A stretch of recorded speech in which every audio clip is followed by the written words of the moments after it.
নমস্কার বন্ধুরা, আজকে আমরা সবাই বাড়ি যাচ্ছি ঝাড়খণ্ড থেকে ওয়েস্ট বেঙ্গল। দেখো চেন লাগাচ্ছে, সবাই খুশি আছে বাড়ি যাচ্ছি বলে। আমার বেটা ওইদিকে আছে, এই আমার বউ আর আমি তিনজনে মিলে আমরা চললাম ওয়েস্ট বেঙ্গল।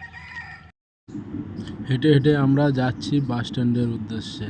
আমাদের রুম থেকে বাস স্ট্যান্ডটা হালকা দূরে আছে, তাই বাস স্ট্যান্ডে এসে আমরা সবাই বসে আছি। এটা ঠিক বাস স্ট্যান্ড বললে হয় না, কারণ গ্রাম তো এলাকা, তো তাই ওই দোকানের সামনে এসে বাস দাঁড়ায়, ওটাকেই বাস স্ট্যান্ড বলে সবাই চেনে। তার কিছুক্ষণ পরেই বাস চলে আসলো, আমরা সবাই বাসে উঠে পড়ে বসে পড়লাম। বাসটা পুরো খালি ছিল বন্ধুরা, কারণ আমরা ফার্স্ট যাত্রী, মানে এই বাস স্ট্যান্ডের থেকে চেপেছি। আরও আগে বাসটা গেলে পরে আরও সবাই উঠবে। দেখো বাসটা পুরো খালি আছে, আমি আছি, আমার বউ। দেখো বাইরের দিকে কত সুন্দর দৃশ্য দেখা যাচ্ছে, পাহাড় ঘাট, রেলওয়ে ব্রিজ।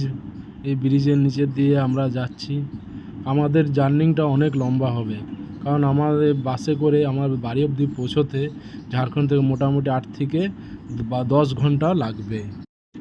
বাস থেকে নেমে আসানসোল যাওয়ার বাস ধরার জন্য দাঁড়িয়ে আছি বাস স্ট্যান্ডে। আমরা আসানসোল যাওয়ার বাস আসার অনেকটা টাইম ছিল, তাই আমরা সবাই মিলে রেস্টুরেন্টে যেয়ে কিছু খাবার খেয়ে নিলাম।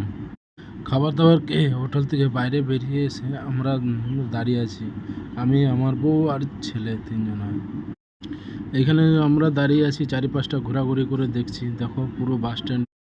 তার কিছুক্ষণ পর বাস চলে আসলো বন্ধুরা, আবার আমরা আসানসোল যাওয়ার জন্য বাসে চাপলাম। বাসটা পুরোটা নতুন ছিল। দেখো তোমাদেরকে আমি দেখাচ্ছি বাস।